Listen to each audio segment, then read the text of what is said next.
Welcome, everyone, and thank you for joining us today at the first March Advancing Throughout the Year webinar. Again, thank you for joining us. Today, we are focusing on county contracts in 2025, what's new for small businesses. Live Well San Diego is celebrating 15 years of promoting health, safety, and well-being.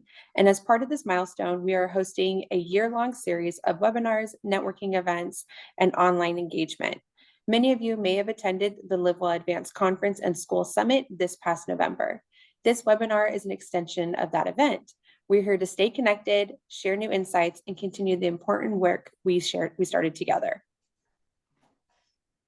My name is Ramona Prado-Lyon, and I manage the business sector within the County of San Diego's Live Well San Diego support team at the Department of Strategy and Community Engagement.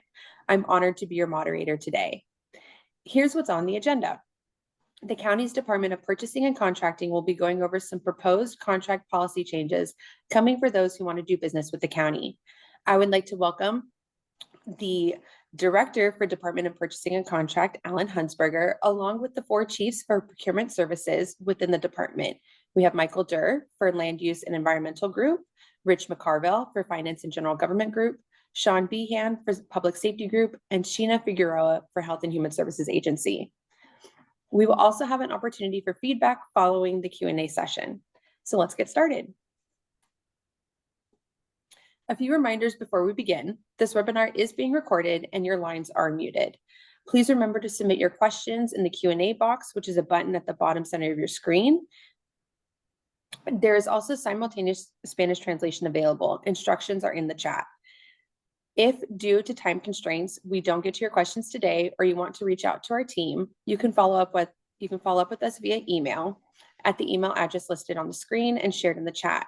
We will also be sending out questions to answers in a follow-up email. If you would like to receive the recording of today's webinar, please sign up for email updates by scanning the QR code or clicking on the link shared in the chat. We will also be uploading the recording to our virtual connection hub page. You can also check it out there. Now for our special presentation from Michael, Rich, Sean, and Sheena with the Department of Purchasing and Contracting on enhancing procurement and contracting.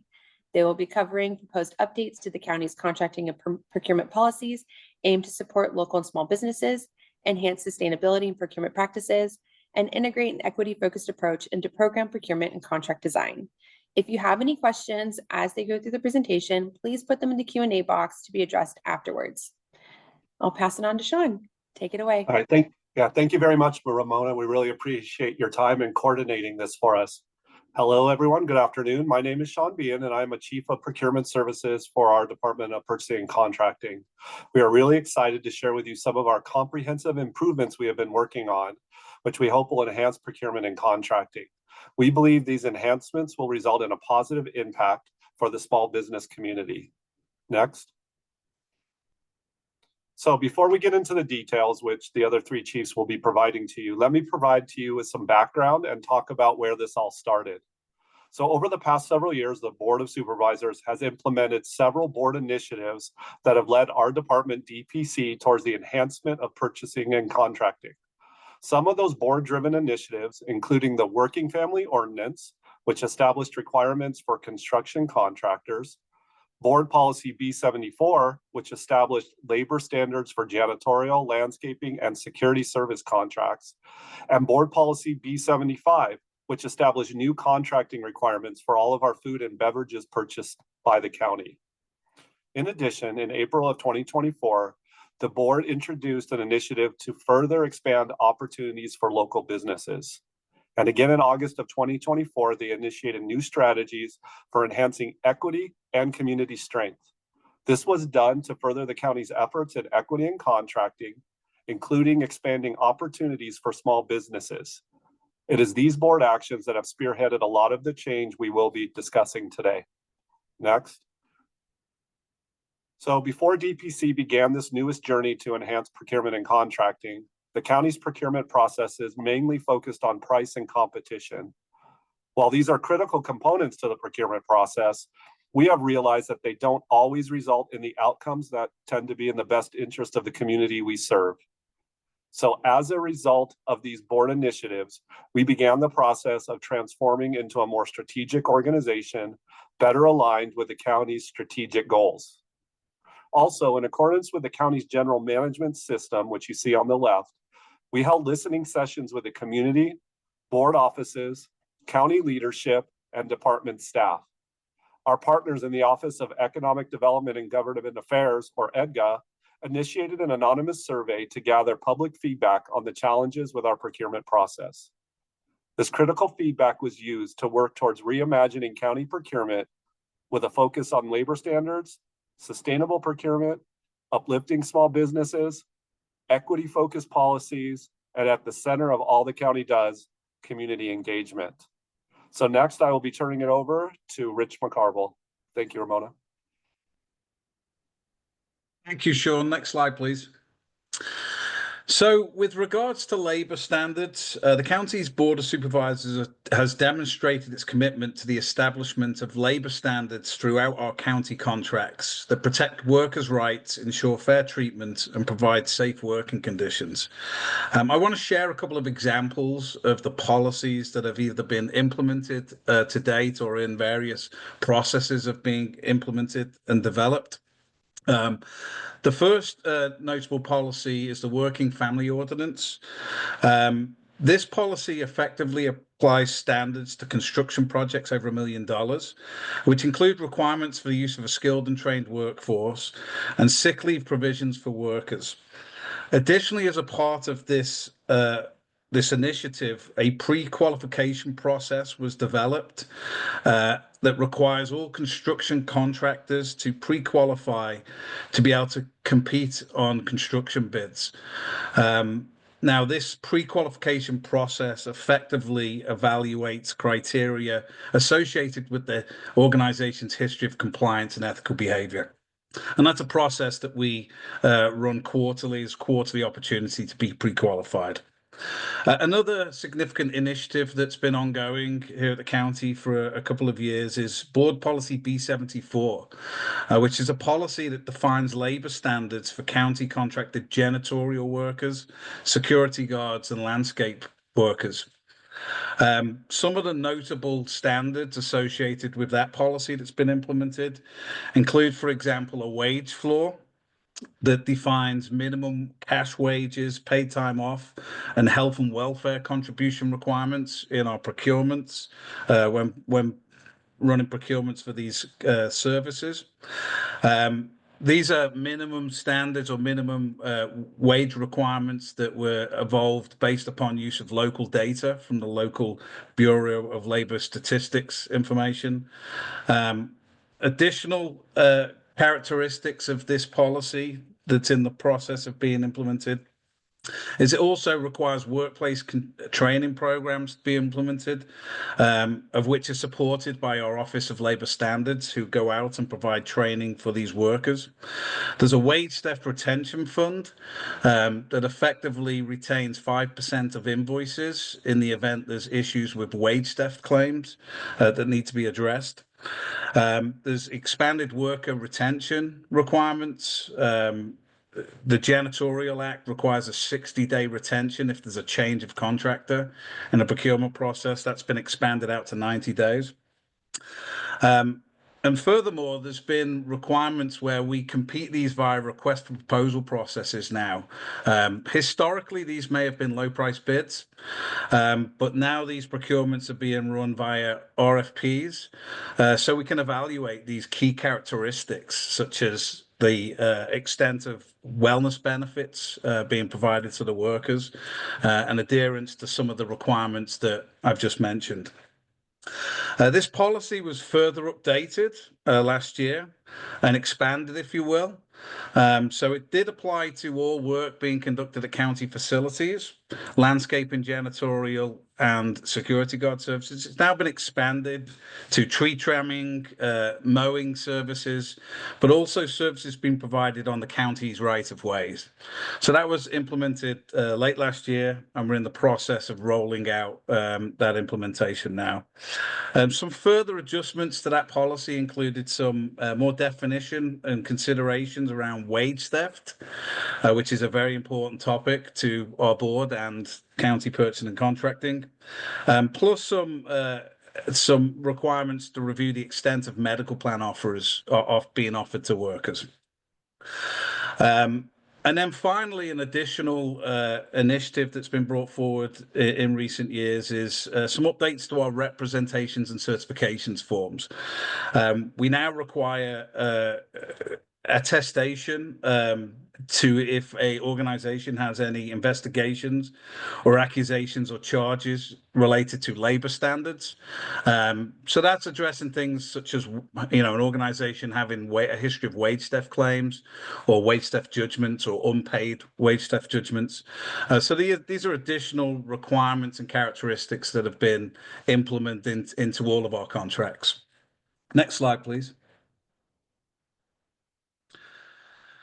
Now, another key initiative that's been implemented and is in the process of being implemented is attention to sustainable procurement, in addition to the labor standards work that we've been doing.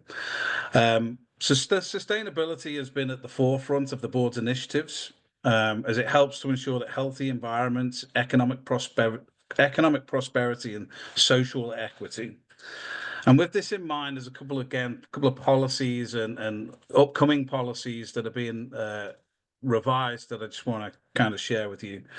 We're currently in the process working with the Office of Sustainability to update our board policy B67, which is related to environmentally preferred procurement policy. The primary objectives of this policy update are to reinforce some of our requirements for environmental stewardship, promote human health and well-being, support economic growth, and advance social responsibility throughout the region and beyond. Policy updates are anticipated to include, for example, guidance on when specifying products, sustainability considerations for vendors, and specific guidance associated with common purchase categories that we procure for here at the county. In addition to that, sustainability generally is being incorporated into all of our procurements, right? We're being asked on all of our procurements to look through the lens of sustainability and equity. So, as we go forward, you will probably start seeing more questions associated with sustainable considerations, evaluation criteria associated with it, and product specification associated with meeting some of our environmental goals. Another significant policy related to sustainability that was recently implemented is Board Policy B74 that implements sustainable, equitable, and local food sourcing. And this policy was adopted in December 2023. And a key component of this policy includes the establishment of 6 value characteristics to guide food and beverage purchases at the county. And these characteristics include local sourcing, equity-informed sourcing, elevated labor standards, organic or regenerative certification, low carbon intensity, and nutritional co-benefit. And finally, one of the other areas of attention recently and ongoing is our reutilization of existing equipment. So the county is contracted with an organization called GovDeals to reutilize the county's surplus property. And our process effectively is a 2-tiered process. Tier 1 gives the county to departments the opportunity to really relocate surplus property within county operations. And if it's not claimed by a county to department, Tier 2 opens up the surplus property to local non-profit organizations at no cost.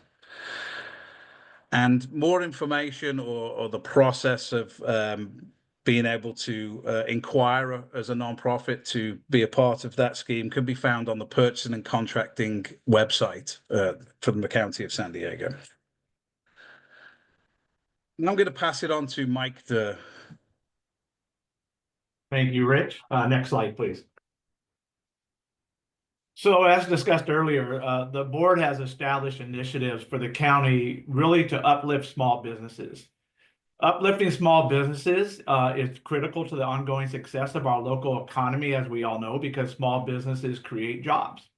They stimulate economic growth, and then they foster community engagement.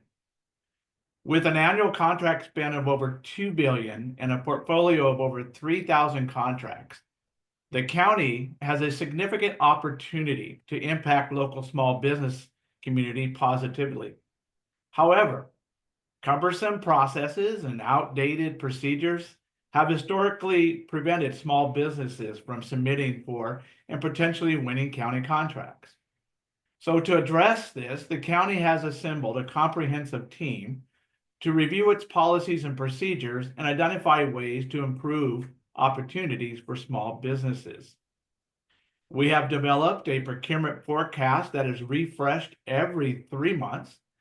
This allows small businesses to plan for upcoming contracting opportunities across the enterprise and then reduce barriers to participation. We also recognize that many small businesses do business with the county through our procurement card program. So we have increased the thresholds for procurement cards to make it easier for small businesses to participate in county procurements. Next slide, please. So looking ahead to simplify the county's procurement requirements, we are working on developing more user-friendly contract and solicitation templates that will simplify language to increase readability.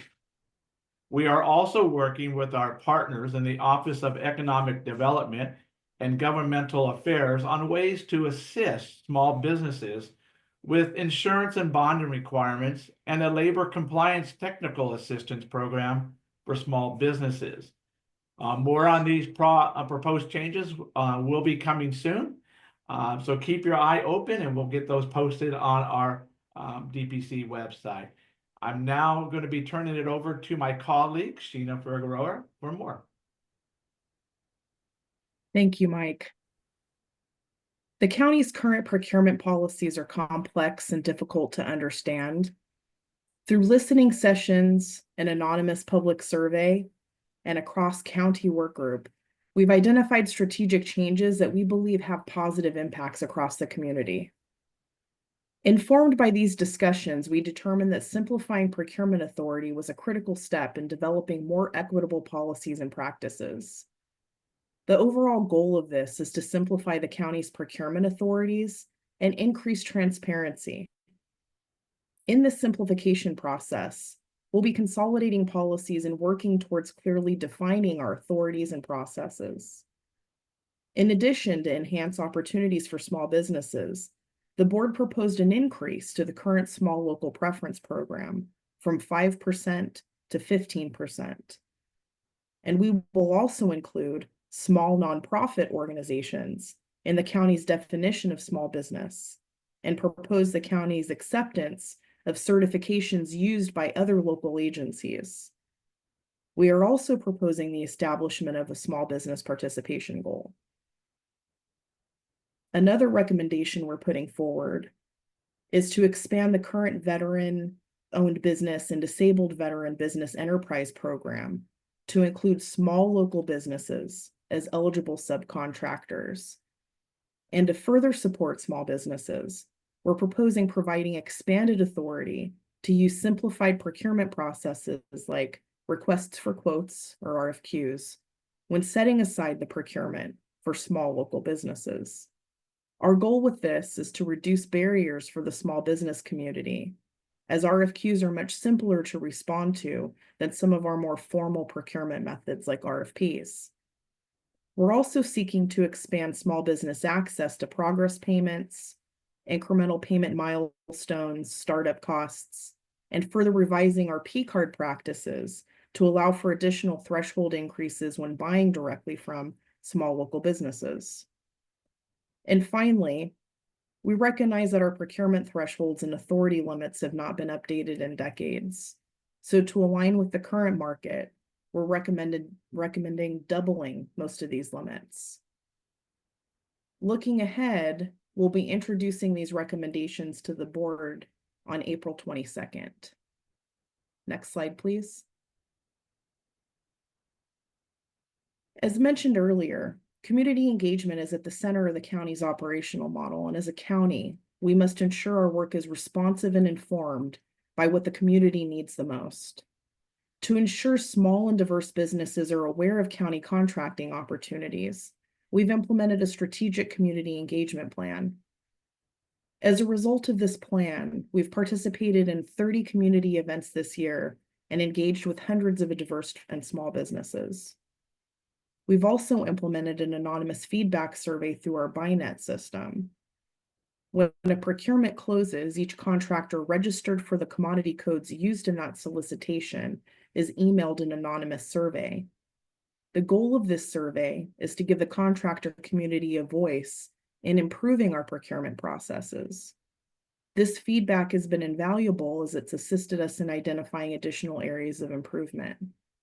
And finally, in partnership with the Office of Economic Development and Governmental Affairs, we're working with organizations like the Small Business Development Center and Apex Accelerator, which provide one-on-one procurement-related support to small businesses.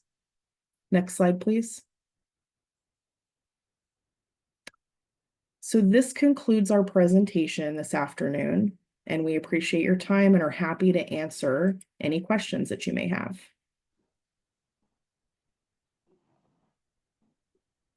Wonderful. Thank you, Sheena. Thank you, everyone. Here we go. Great. So as she mentioned, we do have some time for questions, including the questions that were submitted beforehand during registration. And you can always continue to put your questions in the Q&A box and we will answer them as we have time. So to get started, first question is, can the county contract directly with subprime contractors?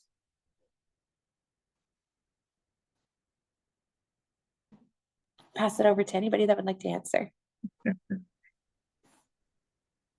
I'll go ahead and start, I guess, and my colleagues can jump in. But the answer is, so usually we will contract directly with the prime contractor, but you will see in some of our procurements that we do ask for different subcontracting in those procurements. And I don't know if Rich wants to cover some of the things we're doing on his side.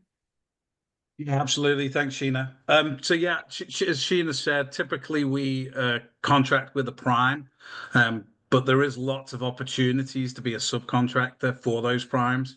A couple of examples, there's a lot of subcontracting that happens in our construction contracts. For example, we have a current policy that requires 3% subcontracting on construction projects with veteran-owned businesses as one example. I believe there may be some updates to that policy going forward that may broaden it out. Another thing that we commonly do on large construction projects, our design build construction projects, is we encourage participation of subcontractors, particularly local subcontractors. And we actually score in our evaluation criteria the extent to which they're contracting with local subcontractors. So that seems to be where a lot of the opportunities are as it pertains to subcontracting goals. But typically we do directly contract with the prime, and then the subs would contract with the prime also. And I'd like to add one thing, Rich. Thank you very much. One of the opportunities that you can do is during every procurement, or almost every procurement, we run something called a pre-proposal conference. That's where all of the vendors that are interested in maybe bidding or proposing or quoting for one of our procurements has an opportunity. We're going to be putting on a slide presentation with the department requesting it that is specific to that procurement. And we highly recommend that both primes and subcontractors attend. If you don't feel you're ready to take on the full contract for yourself yet, because maybe you haven't run one with the government before, but you'd be interested in being involved, this is a good opportunity to come to meet the bigger players that would tend to be there and maybe have an opportunity to network with them, or meet with other people that were thinking about subcontracting and maybe forming a coalition, so to speak, of your own that would be willing to do it. So the pre-proposal is a good opportunity to get to know not just primes, but other, as you put it, subprimes that may want to work together to win a particular contract. Great, thank you. So kind of a follow-up question is, where could people find the contract opportunities, and are there resources to compete? I can start, and then Sheena, if you want, since the best thing that anyone can do is register for our BuyNet system. We have a newer BuyNet system just in the last year and a half that's even easier to use than our old one. This is the key. As you heard someone mention commodity codes, you're going to register in this BuyNet system. This is how we do business here with the County of San Diego. You have to put in just a minimal amount of information. If you're having trouble, you can contact us at DPC and we will have one of our staff members walk you through it on how to get registered. We'll have someone help you select the commodity codes. But once you're registered, it's totally free for you to register. There is no cost. So once you register, the only cost to you will be how many emails you get. The more commodity codes you select, the more emails you're going to get with the opportunities. Anybody else want to join in? I think it's the critical part to registering is making sure that you're identifying any and all commodity codes that your organization is interested in, because that's how we'll give you a notice or send you an email to let you know that there's new opportunities on BuyNet. So registration for BuyNet, and there's a lot of really great features on BuyNet. One of the things that you can do is you can search by keyword. So you can take a look at past procurements, get an idea what we've done in the past, maybe ask questions. And another thing that's not BuyNet that I always like to tell our vendor community is that we do have an online contracts repository on our website where you can also search for current or prior county contracts. And that's also very helpful for a lot of organizations who may be interested in opportunities, but aren't familiar with what we've contracted for in the past. And to go with that, go ahead, Rich. I was just going to add, in addition to that, we post our 6-month forecast on our DPC website also. So you can take a look at that. You can see kind of what's coming down the line, if you will. Give yourself a chance to plan and prepare to see whether that might be something your organization is interested in responding to, for example. Okay, awesome. Thank you. And a follow-up is, are there resources to help in responding to solicitations, to BuyNet solicitations? Absolutely. So I kind of referenced it on the last slide that we work a lot with some organizations called the Small Business Development Center and Apex Accelerator. If you're a small business in San Diego, I highly recommend that you reach out to those organizations because they provide a lot of technical assistance and one-on-one support. And that could include, how to respond to a request for a proposal. They also hold a lot of different events, and you'll notice that we partner with them a lot. We come in, we do talking events, we bring our forecasts with us, different departments, will attend. And we really try to engage in, assisting however we can the small business community and understanding how to work with us, where to find and identify our contract opportunities and things like that. So I would start with them because they can definitely assist. I would also very briefly add, again, on our purchasing and contracting website, is looking at some of the outreaches that we're doing in the community. Get yourself signed up to attend some of them. We do various sessions that could include doing business with the county, some assistance around BuyNet, but also it can be a good networking opportunity, right, for the question around subcontracting.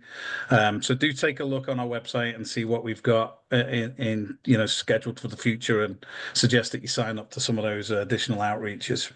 And one other thing is also, if you go to your Board of Supervisors representative website, we have begun to go out into each of the regions to talk to their constituents as well. So please, that's another resource to look at through your Board of Supervisor office, because they will also, in collaboration with us, we're here to support their implementation policies, make sure. So they are a big advocate for us, and we'd like to be that for them as well. Great. Thank you. So a question that's kind of come up a couple times is request for statements of qualification. Could you all speak to the RFSQ process? I can start with that. So I see the question, will the county have a request for statement of qualification process going forward? Let me try and address that. So we don't require you to pre-qualify to be a general contractor at the county. We require you to register to BINET, but there isn't kind of a pre-qualification process just to be a contractor. There is a pre-qualification process requirement for the construction bids, which I mentioned as part of my presentation. That's posted to BINET on a quarterly basis. Again, if you go to the DPC, the Purchasing and Contracting external website, you'll be able to see who's been qualified on the contractor list. But that's exclusively for construction bids. That's not for other types of contract. We use that methodology in other ways, a couple of different ways. We actually use that process when we're contracting for architectural and engineering services. We have to use a qualification-based selection process for that. So you'll see posted on BINET requirements associated with procuring those consultant contracts. We also use it sometimes as a two-step process. So occasionally we'll say, for example, do a request for statement of qualification to qualify a minimum acceptable level of experience, for example, and then conduct the request for bid second step process after it. So if you get onto BINET and you search around on the request for statement of qualification, you're kind of going to get to see some of the examples of how we use it. But I want to reiterate, there's no requirement to go through a qualification process to be able to contract the county as a general point. Great, thank you. Kind of on a little differently is, do nonprofit organizations need to be registered on the GovDeals website to bid for these items or under an existing contract with the county? So I'll respond to that, since I am responsible for the sustainability and reutilization under the GovDeals contract. You do need to be pre-registered on GovDeals as a local nonprofit. Once we get your registration, we'll review it and approve it. Once you're approved, you'll receive information through email as your logon information, and then you'll have direct access to those items that are placed under what we call Tier 2, items that are up for grabs by local nonprofits, and that is at no cost. So there is no need for any contract requirements or anything. It's just pre-registering as a local nonprofit. Awesome, thank you. And a question I've seen beforehand too, are there any small business certifications or other certifications that businesses can obtain that would make them like preferred bidders? So yes, the short answer is yes. We do have two. What we allow for small business and veteran-owned business are the two that Sheena referenced earlier when we were talking about local small businesses. The way that we look at it is you have to have the state certifications stating that you are a small business. Now, part of our things is to begin to possibly expand the definition of a small business, and that is one of the policy changes that we're proposing and hoping will go through. But what scope it'll take 100%, we don't know yet. However, at this time, we still do have a small business, but you need to be certified by the state of California as a small business. And when you either quote or propose or bid, you will supply us with that certification, letting us know that you are a small business, and then we will take that into account. Okay, thank you. So let's see, a question is here, are commodity codes inclusive of professional services? Yes, commodity codes are inclusive of everything we do. And I saw one in there, I think it was referencing something called the NAISC, but we have our own we're commodity codes. They are tied to some of those. I know Rich is much more familiar with the exact commodity codes, but our commodity codes deal with everything from goods to services to professional services. That's how we do business. And I noticed that there were a couple questions real quickly about the BuyNet platform. Please remember, the only place we advertise any of our publications or our solicitations is through BuyNet. The other website is the procurement forecast. We call it a forecast because that's what we're anticipating that our departments are going to come up with. But once it officially goes out, what it does is through BuyNet. That's why, as Sheena said, it's incumbent upon you that you get registered in BuyNet.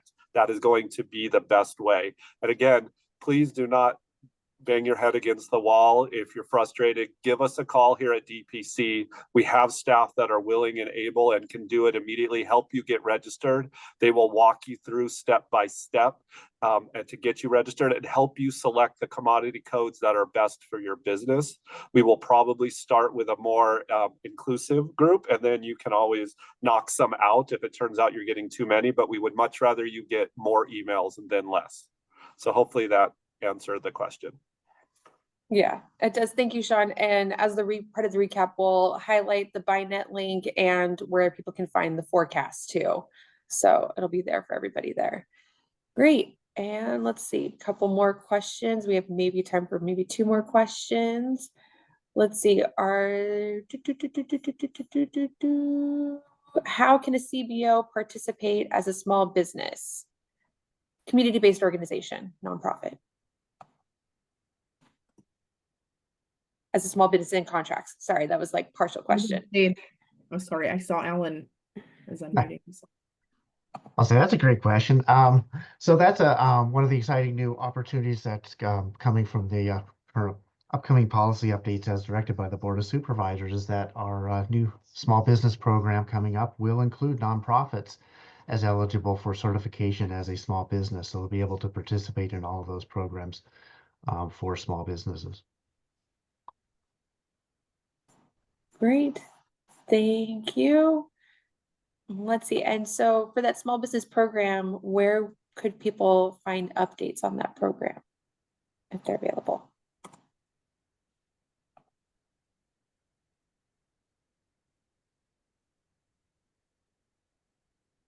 So I thought maybe Alan was going to. So when I'm not sure I understand, because that's the small business on the small business program.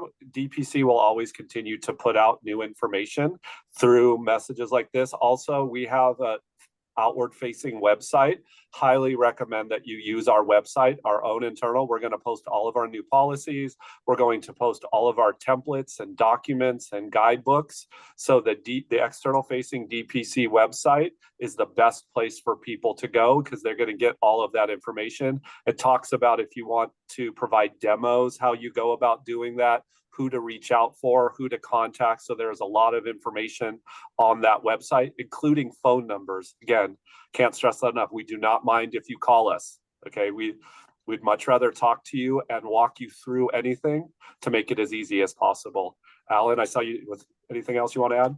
Yeah, I was going to say, we're also working on adding some content on the Engage San Diego website, which would be another opportunity to engage on this issue. We're going to be putting out some links to this type of stuff, as well as some opportunities for feedback and some updated information as it happens.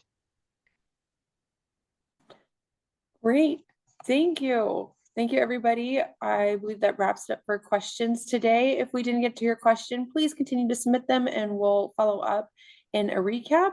But for now, I would like us to, we would like to know what you thought about this webinar and the proposed policy changes that were presented.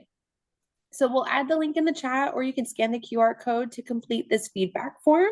We have 2 questions. One's kind of a statement, an agree or don't agree sort of statement. The anticipated policy changes will positively affect my organization's or small business's ability to compete for county contracts. And what will you do with the information you learned today? There are no wrong answers. So we'll just give you 1 to 2 minutes to respond to this form. Thank you.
So thank you for responding to the feedback form. It is incredibly insightful.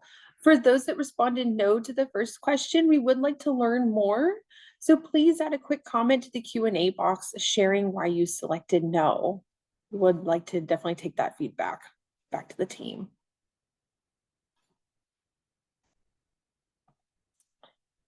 Great. And again, thank you all for joining us today. For upcoming events, we have a webinar and career panel about supporting neurodiversity in the workplace on March 27th at 1 p.m. For more information and to register, please visit our Virtual Connection Hub website using the link in the chat.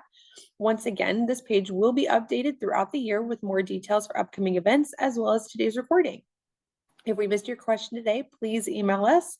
And as always, you can stay up to date with webinars and resources like the one today by subscribing to our newsletter as well. The link is in the chat. Now that's all for our time together. Thank you again to everyone for joining us, and we hope to connect with you soon.